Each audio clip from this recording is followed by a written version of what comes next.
Greetings, how are you? How are you? This is Kinesiology 234, and this is a quick presentation just giving some overview and context to prospecting, networking, and persona.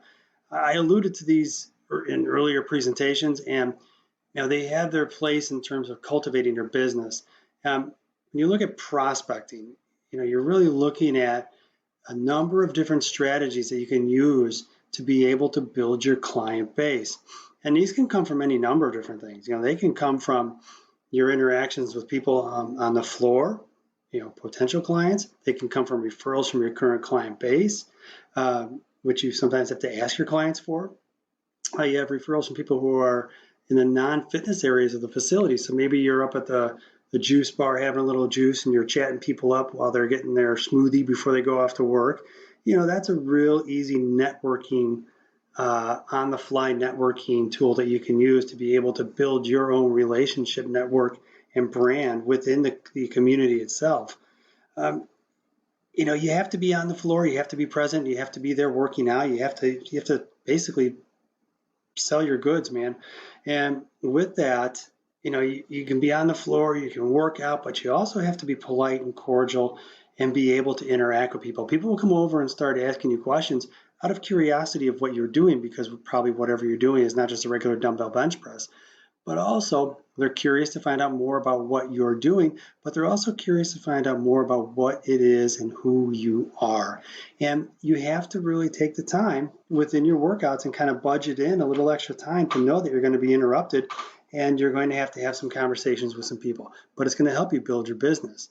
And there's another way to do this where you're on the floor, you're in your uniform, and you're actually proactively going out and helping somebody on a lat pull down. It might feel awkward at first, but people appreciate it. Some people will shoo you away, no doubt about it. But when you're out there and you're like, look, can I give you maybe some alternatives to the exercise you're doing, or I can offer you a couple suggestions? People love that stuff and they eat it up. And it's a real easy way to get in front of potential clients. And there's plenty of social events, including classes that are on the calendar that you can jump into with, like you step into a cycle class and you're in this cycle class, you let the instructor know that you're a personal trainer there. And that's a real easy way to get in front of a number of different people, probably 20 people in a class. And many times those instructors will just announce, hey, we have John over here who's one of our fine personal trainers, and I know he's looking for clients. I'll be more than happy to meet with you after class, but right now we got a workout to do on the bike. Or the other way you handle that is, you're involved in these classes, and perhaps you might be in a body pump class where you're going around a room and offering technique pointers to people in the class. And it's a wonderful, wonderful tool to be able to go out and help people, but also increase your exposure. So I urge you to find different ways to kind of increase and heighten awareness regarding you. And that relationship building process up in the upper right-hand corner there, I can't stress this enough. Many times it begins long before you actually formally sit down with a client. You're building that relationship, you're building that brand equity, you're getting yourself out there, you're working with people out there on the fitness floor, and it's a way to build your network and people to be more comfortable with you, but also have a better understanding of you. So as you do this, you're really building your brand. And as you take this brand and you expose it to different populations within a facility, your brand becomes better understood, and it's easier for members and clients to understand who you are, how you tick, how you operate, how you work with your clients, what kind of persona do you have, how are you? Are you a drill sergeant of a trainer, or are you somebody who punches with a softer hand? Do you have like somebody who really is able to push their people along and kind of hit the psychological levers?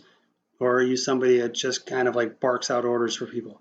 And it becomes really apparent who you are, and it becomes easier for these individuals to basically become what is a brand ambassador for you.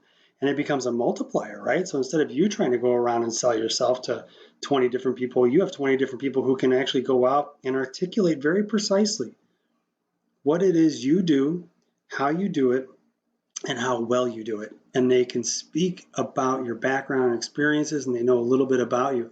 You have to let yourself out there a little bit. And these folks, once they kind of start talking amongst themselves, you start to build that reputation equity within the group. it becomes easier for them to be able to articulate who you are. But they have to know that. And for them to know that, you have to know that. So when you look at this little diagram to the right, and it's a little bit more complicated than this, but you look at your brand, who you are, and it's really your knowledge, your education, your certifications, etc., your specialty area. Are you highly focused on Pilates? Are you somebody that's more of a Group X person? Are you somebody who is a HIIT kind of person and you're more into Tabata? I'm a lot of speed, agility, quickness, and Olympic weightlifting, and I'm able to motivate some people in that area, but also I have a ton of experience with Pilates, so I'm able to work with an entirely different population. And, how do you relate to other people and what are your interpersonal reactions? And that's on display all the time in the facility. I can't stress that enough, all the time. And that's part of your persona and who you are and how you develop this reputation of who you are in front of other people. So really you have to look at this, and if you go through this list of information, it quickly becomes apparent, how are these a differentiator? You'll have 20 personal trainers on staff, and for you to end up being basically just a commodity, you're all charging $80 an hour because that's what the house charges. And if you all look the same, smell the same, and act the same, and train the same, why are they going to pick you versus somebody else? There needs to be a differentiator. You have to have your own brand, and you have to have a really, really good understanding of who you are and how you operate to be able to leverage that to differentiate yourself from, really, you may be on a personal training team, but those people are your competition.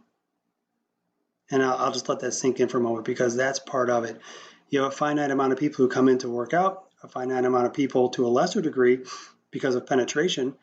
You might have a 5% penetration in terms of personal training.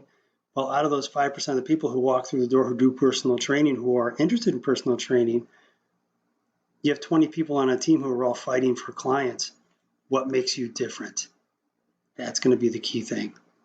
All right, guys. So to that end, I'm going to let you go. Have a good one. Bye.